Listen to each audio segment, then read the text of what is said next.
आज की कहानी मेरे दादा की लव स्टोरी। कभी कभी सच्चा प्यार वो नहीं होता जो आंखों से दिखे।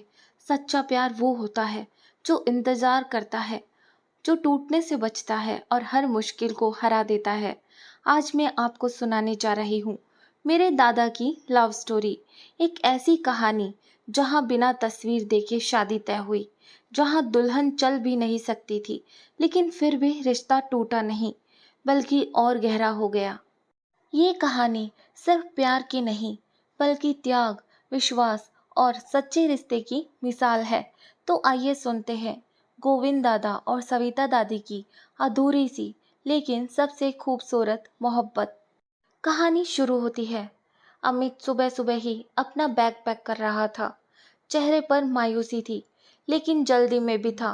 फोन बार बार बज रहा था, मगर उसने उठाया नहीं। बैग रखने के बाद उसे याद आया कि शायद फोन बज रहा था। उसने फोन उठाया तो देखा उसकी बेटी सिया के 5 मिस कॉल पड़े थे। अमित, हाँ सिया बोलो। सिया, पापा मैं कब से फोन कर रही थी, आप उठा क्यों नहीं रहे थे। अमित, बस थोड़ा बिजी था। सिया, आप घर पर हैं क्या या कहीं बाहर। अमित, अभी तो घर पर हूँ, लेकिन निकल रहा हूँ।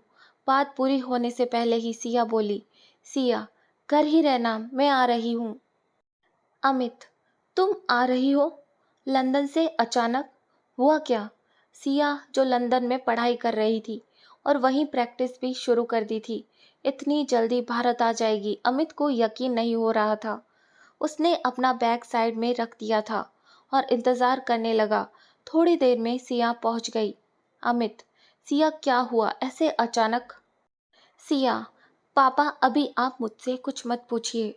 अगर मेरे यहाँ आने से आपको दिक्कत है तो मैं कहीं और चली जाऊंगी। अमित, नहीं ऐसी बात मत करो। अच्छा ठीक है। फिर अमित ने अपना बैग उठाया।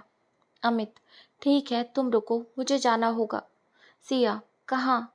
अमित, पापा को मिलने। उसकी आंखों में उदासी थी। सिया समझ गई और तुरंत बोली, सिया मैं भी चलूंगी। दोनों कार से निकल पड़े। लगभग 6 घंटे बाद वे पुराने गांव वाले घर पहुंचे जहां गोविंद दादा रहते थे। गोविंद दादा बिस्तर पर लेटे थे। हालत बहुत अच्छी नहीं थी। सिया उन्हें देखते ही गले लग गई। सिया, दादाजी। गोविंद दादा, अरे मेरी बच्ची, अच्छा हुआ तू आ गई, नहीं तो लगा था पता नहीं तुझे देख पाऊंगा या नहीं। कुछ देर बाद सिया ने अपने ब्रेकअप के बारे में दादाजी को बताया। अमित भी वहीं खड़ा सब सुन रहा था।